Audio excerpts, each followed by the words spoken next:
Good morning, students. So welcome to community health nursing. So today we are going to see about immunization. So we all know about immunization. We have learnt regarding this immunization, importance of immunization in your second year. So in detail about this program we are going to see in this year. We all know that there are a lot of diseases that is arising in our country, and only very few diseases are having vaccinations to prevent these diseases. So it is very important, at least vaccine preventable diseases can be prevented by vaccination to everyone. So that is the main importance of this immunization. So that awareness must be given to the public, because mortality and morbidity among the children are increasing because of these vaccine preventable diseases, since they have not taken the vaccinations.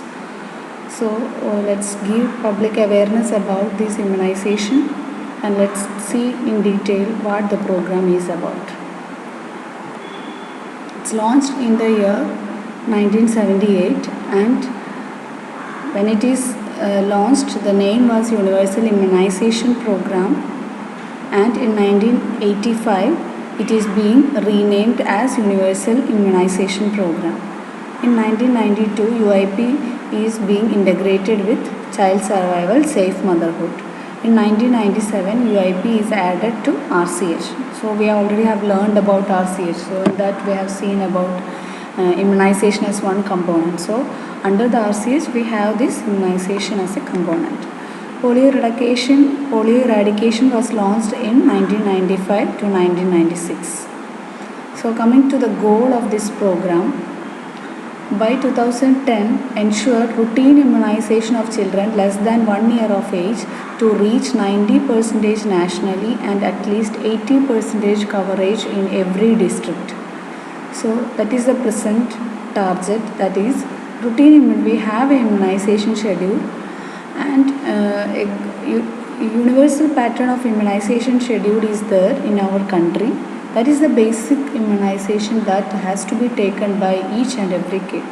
When you go to private hospital, there are many other vaccinations which will be included under the immunization schedule. That is not at all compulsory, but there is a universal pattern of immunization schedule in which basic immunizations that need to be taken by the children everywhere in the country. So at least that immunization which is being provided free of cost in all the government hospitals, at least that they have to be taken, so that less than 1 year of age to reach 90% national, so we can prevent the diseases in the childhood period. Through this program we are planning to reach the provision of this immunization 90% nationally. That means except 10%, 90% we are expecting to have the vaccinations in our country.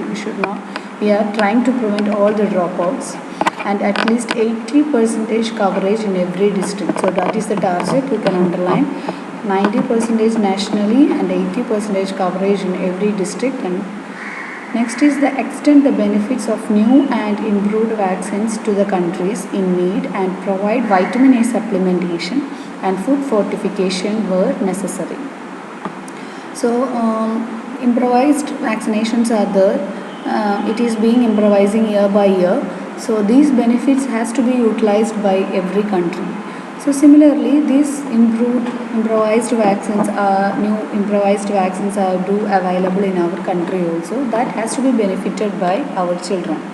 And vitamin A supplementation and food fortification are also being provided, and public are not giving much attention to this vitamin A supplementation and food fortification, that both are equal to immunization. So we should not say that vitamin A supplementation, since it is the route of administration is oral, we should not give it, or we can skip 1 or the 2 doses there is no problem. So in that way we should not have the thought. Vitamin A supplementation and food fortification, mainly for iodine food fortification, iron food fortification, fluoride food fortifications are based upon the endemic deficiencies in specific areas. We are providing these food fortifications, so that this vitamin A supplementation and food fortification are equally important, and that along with the immunization, importance has to be given for these two aspects, and that is the another goal. Coming to the objectives, contribute to global eradication of polio by 2007, elimination of neonatal tetanus, diphtheria and pertussis by 2009, establish efficient, sustainable and accountable fund flow at all levels, because it is very important. We have to maintain the cold chain while providing these vaccines. Cold chain efficiency is very necessary, and vaccines are to be improvised, and new vaccines has to be available for all the children in all the districts. So for that we need the fund. So there should be a constant flow of fund at all levels. Then only we can implement this vaccination program to the utmost level. Ensure that there is sustained demand, reduced social barriers to access immunization services. So we are having so much of barriers in previous era. Now compared to that, public are more aware about the importance of vaccination, but still there are remote areas where they are not ready to have the vaccination. So these kind of barriers has to be reduced. So whichever how long this program is being implementing, till that time we will be having this objective, that is reducing the social barriers. So always one or the other barriers will be sustaining. So that has to be removed, and completely has to be all the public has to freely access this immunization services.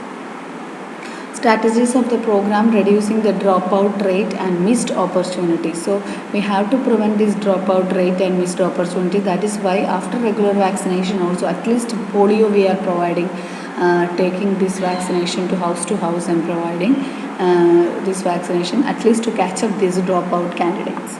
So we don't have other vaccinations in that way, but at least polio we are asking them to have it.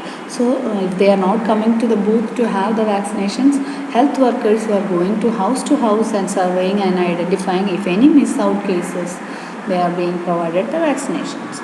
Strengthen the institutional training at all levels. So all the levels training are being state level, national level, district level, local level. In all the levels training are being provided for the medical and paramedical staff to provide efficiency in vaccinations.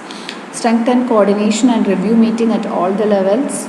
Strengthen micro-planning processes in all the districts and urban areas. So strengthening coordination with national operational guidelines, supervision practices and prioritizing poorly performing districts and underserved population. So always we are providing few frequent meetings are being taken, a review is being collected, and the health authorities are always making a monitoring of how far and how progress is being there in the program implementation. And along with that, we are strengthening and coordinating national operational guidelines, supervision practices and prioritizing poorly performing districts. So always the head of the department is always monitoring the poorly performing districts and underserved population, and they are coordinated very well and strengthened very well. The districts where there is a poor performance, the staff in that districts are given additional training to canvass this population to have the vaccinations, and also the underserved population.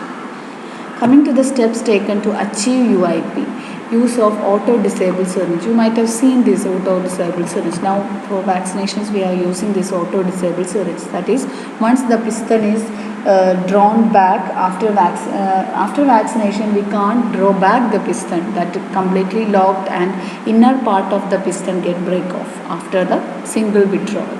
So we can't reuse it again. So that is the benefit of this auto-disabled syringe. So that is this innovation is a very successful innovation in the field of immunization, because the children should not have a disease that occurring because of a generation or initiation of vaccination. So to prevent that, we have started this auto-disabled syringe. Introduction of Japanese encephalitis vaccine, introduction of Penta vaccine. So these are the additional achievements in the coming era that happened to this universal immunization program. Incentive to ASHA for mobilizing the beneficiaries. So especially in underserved population and poor performing district, if more number of kids are coming to the